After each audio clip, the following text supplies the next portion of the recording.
হয়ে গেল কঙ্কনা চক্রবর্তীর বহু পুরস্কারপ্রাপ্ত শর্ট ফিল্ম রিরুটিংয়ের স্পেশাল স্ক্রিনিং, যেখানে মুখ্য চরিত্রে দেখা গেল কঙ্কনা চক্রবর্তী এবং বরুণ চন্দ্রকে। আপাতত এই মুহূর্তে তো আমি রিরুটিং হয়ে গেছি, বিকজ থিয়েটারের থেকে বেশি দর্শক চলে এসছে ক্যাপাসিটির বেশি, মানে বাইরে। দর্শকদেরকে আমি অসংখ্য ধন্যবাদ জানাতে চাই যারা এসছে, কোথা থেকে জেনে এসছে, ফেসবুক, ইনস্টাগ্রাম, হোর্ডিং, আমাদের invitation. And I am really sorry যাদেরকে ফেরত যেতে হচ্ছে। আই প্রমিস কলকাতাতে আমরা আরেকটা স্ক্রিনিংয়ের চেষ্টা করছি এবং আপনারা প্লিজ আসবেন। রিরুটিংয়ের জার্নিটাও খুব রিরুটিংভাবেই আমার সাথে শুরু হয়েছে। এটা 2020-তে হওয়ার কথা ছিল, বন্ধ হয়ে যায় শুটিং, তারপরে আমি এলাতে ফেরত চলে যাই, তারপরে আবার এসে 2025-এ বরুণ স্যারকে নিয়ে এটা করা। Barun sir the most enigmatic, magnetic personality, যেই মানুষটা চোখ দিয়ে সব কথা বলেন, চোখ দিয়ে উনি রাখতে পারেন, চোখ দিয়ে উনি ভালনারেবল হতে পারেন, চোখ দিয়ে উনি কাউকে ভালোবাসতে পারেন, চোখ দিয়েই উনি একটা আনলিশড মনস্টার হতে পারেন। তো সেই চোখটারই আমার দরকার ছিল আমার এই চরিত্রটার জন্য। এবং বরুণ স্যারের আরেকটা জিনিস হচ্ছে, উনি শুধুমাত্র অ্যাক্টর হিসেবে ঢুকেছিলেন ঠিকই, কিন্তু শুটিং করতে করতে উনি একটা টিমের মেম্বার হয়ে গেছিলেন। আর আপনার অ্যাক্টর যখন টিমের মেম্বার হয়ে যায়, তখন আমার মনে হয় ডিরেক্টরের একটু কাজটা 5 বছরের প্রথমে ভেবেছিলাম এই সিনেমাটা জীবনে হাত দেবো না, এটা এখানেই বন্ধ। বাট দেখুন রিরুটিংই হলো। বরুণ স্যারের সাথে দেখা হওয়া একটা ফেস্টিভ্যালে, এবং উনি আমাকে অ্যাওয়ার্ড দিয়েছিলেন একটা অন্য কাজের জন্য। That's where I crossed his path and that's where I knew that this is my guy. তো রিরুট হয়ে চলে আসে, এবং তার মধ্যে আমার লস অ্যাঞ্জেলেসে কাজ চলে।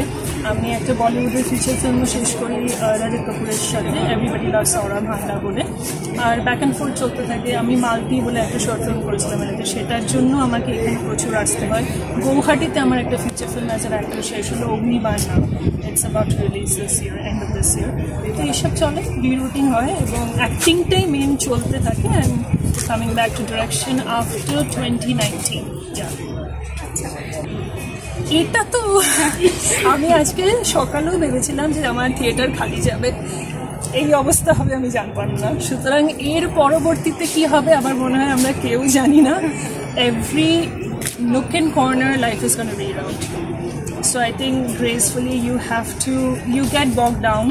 একটু দুঃখ হয়, একটু কষ্ট লাগে যারা এত দূর থেকে এলেন, একটা উইকডেজে কেউ কাজ শেষ করে আসছেন, তাদেরকে চলে যেতে হলো জায়গার অভাবে।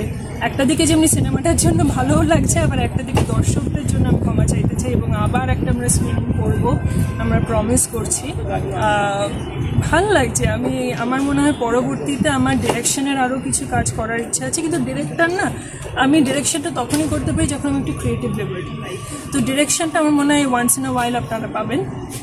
রিরুটিংয়ের মেবি অডিয়েন্স রিভিউ থেকে এবং রিয়াকশন থেকে আমরা যেটা জানতে পেরেছি যে সবাই আরেকটা পার্ট চাইছে, তো সেটা নিয়েও ভাবনা চলছে। একটা ফিচার ফিল্মেরও ভাবনা আছে, আর অ্যাক্টিংয়ের প্রচুর প্রজেক্টস আছে। মানে আপাতত হোপফুলি লস অ্যাঞ্জেলেস এবং মুম্বাইতে। আর কলকাতাতে কাজ করতে চাই অ্যাক্টর হিসেবে। এখানে একজন ডিরেক্টর আছেন সৌমিক, ও জানি না কেন আমায় কাস্ট করে না, বাট ওকে বলবো করতে। So yeah, I want act more in Kolkata, and because এরকম দেখতে I don't know how many you get, and I promise you if you hire me আপনারা disappointed হবেন না. Thank you. This is a personal experience. আমি পড়তাম শ্রী শ্রী সাধন কলেজে, theatre রোডের কাছে আমাদের অনেক ফল আলা, সবাই বসতেন, আচারের দোকান বসতো, সব কিছু। কলেজ শেষ হওয়ার পরে আমরা বন্ধুরা মিলে যখন বেরোতাম, আমরা ওরকম প্রদীপ ভট্টাচার্য স্যারের ক্যারেক্টারের মতন প্রচুর হোমলেস ক্যারেক্টার্স আমরা দেখতাম। আমাদের কাছে কিন্তু তারা নন এক্সিস্টেন্ট থাকতো প্রত্যেক দিনের যাওয়া আসার পথে, কিন্তু তারা জানতো যে আমি কোন টাইমে ওই ফলের দোকানে আসি, কোন টাইমে আচার কিনতে যাই, কোন টাইমে ইমামিতে ঢুকি। So this are the story collectors. Pradip Bhattacharya যে লাস্টে উঠে গেলেন, সেই রাতে হয়তো অন্য জায়গায় আরেকটা story collect. So he's the only one who knows what exactly happened. Yeah, you're absolutely right, because when I was working at 8 Baligan Circular Road in the old Maxwell Bhavan, there used to be a puchka wala across the road. আর কেউ যদি দেখা করতে আসতো না, ও আগে থেকে গেটের আগে থেকে বলে দিত সাহেব নেই কিন্তু। So they had all the information all the time. Of course, I can identify myself with that. But at the same time, along with these characters who are Phoolwala, Phalwala, etc., etc., don't you think that in a lot of localities, the Parar Mashirao plays such an important role? Parar Mashi Who keep more information than the police are going there. Now, the other thing I wanted to ask you was also, now, how much of this is kind of autobiographical element? Why did you feel the need to do such a film over here? Where did you pick up the idea? Because it's a form of contrast. You are continuously talking at the beginning, yeah? And then you are low, where there are things where other people know things about you, but you don't know about yourself, right? So, if you think that you're a Paramashi and then some people say, "Ore baba, wo chele eshe, ekhon to bok bok kore mane bore kore chhadbe," you know, this is something that they know, but you don't know. You think that what you're doing is something very normal. So, do you think this kind? Can I interrupt you? Yes, please. To speak the truth, to tell you the truth, she is actually a chatterbox. No, that is nothing new to me. I know that. Yeah. Bless it. yeah, that's Okay, now, through the progression of the film, we see that there is a necessity in today's world that you are blindly following something. You are also having a dialogue about you are in a bubble, as he says, and it's going to burst sooner than later.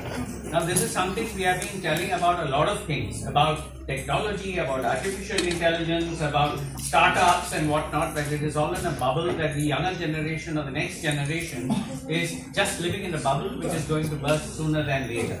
Now, how much of reality do you think there is in that? You know, because this mindless following of a GPS, which you also experience when you're taking an Uber or something, where the fellow is following a route. হ্যাঁ, এটা আমি আবার এর মধ্যে মাঝে মাঝে এটাও বলো যে আমাকে কেউ চান্স দেয় না, এখনো চান্স দিয়েছে, সেই জন্য আমি করতে পেরেছি, আর got this opportunity. which is absolutely true. আমাকে কেউ চান্স দেয় না আজকে। না, এরকম ছবি করার সুযোগ আমি পাইনি, বা এরকম চরিত্র করার সুযোগ আমি পাইনি এর আগে। ও যখন স্ক্রিপ্টটা নিয়ে এসেছিল আমার কাছে খুব একটা পরিষ্কার ছিল না যে এটা ছবি, কিন্তু at least later on I've always tried to do something which I am not in real life. কেন আমি রিয়েল লাইফে যা সেটা করাটা খুব সহজ, ঘুমিয়েও করা যায়, কিন্তু যেটা আমি না, যেমন খুব ইন্টারেস্টিং একটা শর্ট ফিল্ম, আধ ঘন্টার কাছাকাছি দৈর্ঘ্য, বাট তার মধ্যে আমরা তো সারাক্ষণ একটু গল্প খুঁজি যে কোনো জায়গা থেকে। বেশ কিছু মানুষ আছেন যারা অন্য কিছু দিক খোঁজেন, আবার দর্শক হিসেবে যখন কোনো কাজ দেখি তো তখন সেখান থেকে খুব সোজা কথা আমরা একটা গপ্প খোঁজবার চেষ্টা করি। তো এই ক্ষেত্রে বলা যে কাহিনী, চিত্রনাট্য, পরিচালনা যিনি করেছেন কঙ্কনা, সি ইজ ওয়ান্ডারফুল। পরিচালক হিসেবে তার কাজ সেটা দুর্দান্ত, আর অভিনেত্রী হিসেবেও তিনি খুব ইন্টারেস্টিং কাজ করেছেন, এবং যেটা চমকে দেওয়ার মতো পারফরমেন্স। আমাদের সবার রেসপেক্টেড, বহু দিনের অভিজ্ঞতা সম্পন্ন একজন অভিনেতা।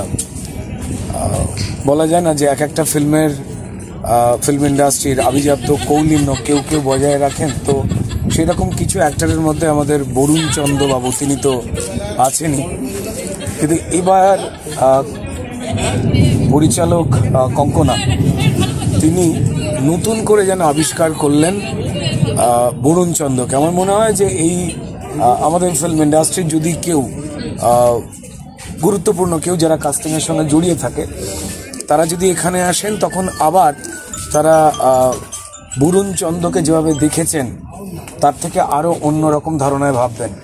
বলতে কোনো দ্বিধা বা লজ্জা নেই, অধিকাংশ সময়তেই আমাদের এখানে বাঞ্চ অফ পাওয়ারফুল অ্যাক্টার্স থাকা সত্ত্বেও তাকে দেখে পরিচালকের আগের কোনো সিনেমায় বা অন্য কোনো কাজে যেমন মনে হয় ক্রমাগত সেই ধরনের রোলেই রিপিট করে যান। এক্ষেত্রে বোধহয় এটা করলে কিন্তু পরিচালকের মেধা কম, এটা লোকে ভাবেন।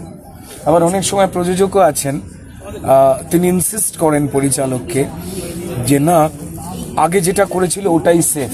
একদমই নয়, এই সিনেমাটা প্রমাণ করে। সেটার এই ফিল্মে খুব গুরুত্বপূর্ণ, খুব ছোট কোনো সংলাপ নেই, আর একজন ওয়ান্ডারফুল অ্যাক্টর রয়েছেন আমাদের এই ফিল্ম ইন্ডাস্ট্রি থেকে বিলং করেন, প্রদীপ ভট্টাচার্য। সবটা মিলিয়ে একটা ব্ল্যাক অ্যান্ড হোয়াইট একটা অদ্ভুত রকমের পরিবেশ তৈরি করা হয়েছে। ফিল্মটা কালার নয়, black and white. Black and হোয়াইটের মধ্যে দিয়ে আরও অনেক বোধহয় রহস্য ঘনীভূত হচ্ছিল। আমাদের মনের ভুল কোনটা, আমাদের ইচ্ছা কোনটা, সবটাই মিলেমিশে যায়। আমার মনে হয় যে যারা ভালো শর্ট ফিল্ম দেখেন তো তারা এই রিরুটিং বলে কঙ্কনা ডিরেকশনে যে ফিল্মটা সেটা দেখবেন, সবার নিশ্চয়ই ভালো লাগবে। সাইকোলজিক্যাল থ্রিলার নিয়ে বেশি কিছু বললে খুব মুশকিল, স্পয়লার হয়ে যায়। তো এটুখানে বলতে পারি যে আমি জানি না সেটা কীভাবে পসিবল এই ছবিটা দেখার, সবার দেখা উচিত। আমার মনে হয় যে প্রথম 2-3 মিনিটের মধ্যেই গ্রিপ করে ফেলে স্ক্রিপ্ট, বাকিটা তো চলতে থাকে। অসম্ভব সুন্দর সিনেমাটোগ্রাফি, বিগ ক্লোজ আপস ইউজ করা হয়েছে, এক্সপ্রেশন, আইজ। আর কঙ্কনা আমি বারবার বলি যে ওর লেখা আমার বড় পছন্দ। মানে ও যেভাবে ভাবতে পারে আর যেভাবে ও দেখাতে পারে, শুধু ভাবা নয়, সেটা আমার পার্সোনালি খুব পছন্দ করে। আমি বহু আগে থেকে চিনি। তো it's a excellent short film. তো আমি এখন ওর মধ্যে রয়েছি, আমি এখন রিরুট করছি নিয়ে। হ্যাঁ, রিরুটিং, আমেরিকান প্রোনাউন্সিয়েশন, রিরাউটিং, এটাও 3 নম্বর ছবি। কঙ্কনা আমার খুব ভালো বন্ধু, এবং যেভাবে এখানে কঙ্কনা ডিরেক্ট করেছে এবং অভিনয় করেছে, এবং সাথে বরুণ চন্দ্র, ওনার সঙ্গে আমি 2টো কাজ করেছি, মুর্দাবাদ আর দার্জিলিং জমজমাট, 2টো একটা ওয়েব সিরিজ, একটা ছবি।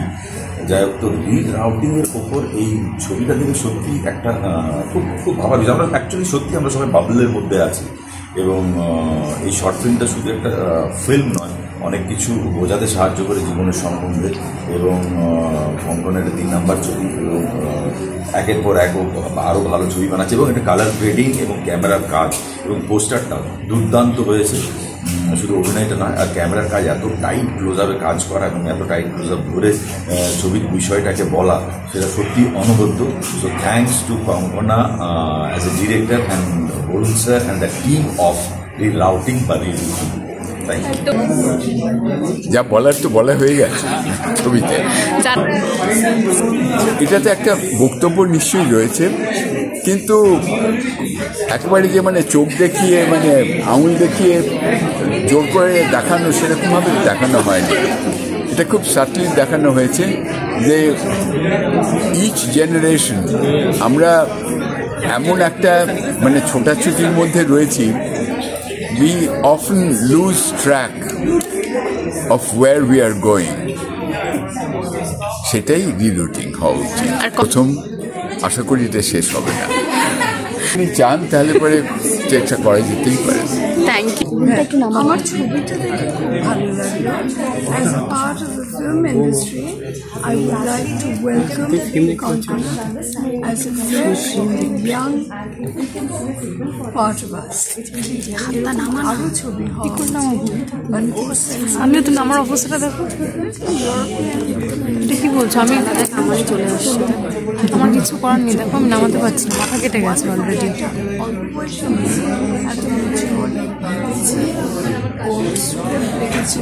সম্বন্ধে একটু নামা, মাথা কাটছে। But তার সাথে অনেক suggestions দিয়েছে, but her knowledge of lighting is excellent. Excellent. Black and white, color chopping, it doesn't matter as long as you get what you want, your thought across to the audience. And আমাদের tradition of Mitra photography, Vikim Murthy, Anwar, Sa, অনেকে, we have wonderful cameraman. So she's following in that path. A lot of people have black and white. Very ignorant.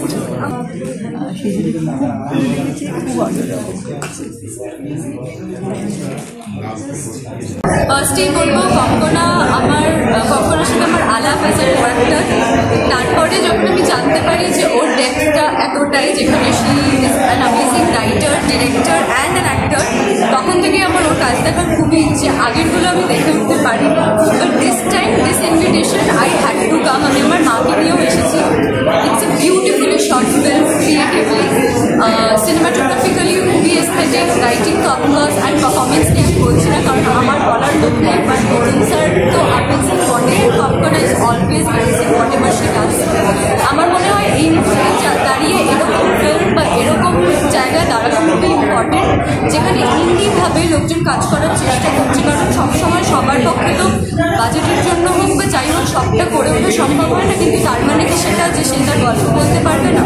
নিশ্চয়ই না। So the idea is যে এরকম আরও এক্সপেরিমেন্টের কাজ হোক, আরও ভালোভাবে হোক, আর আমরা যেন পাশে থাকতে পারি, আরও বেটারভাবে রাখতে পারি। আর I do want to work with her very soon, তো দেখা যাক, সেটা হলে তো খুব ভালো হবে।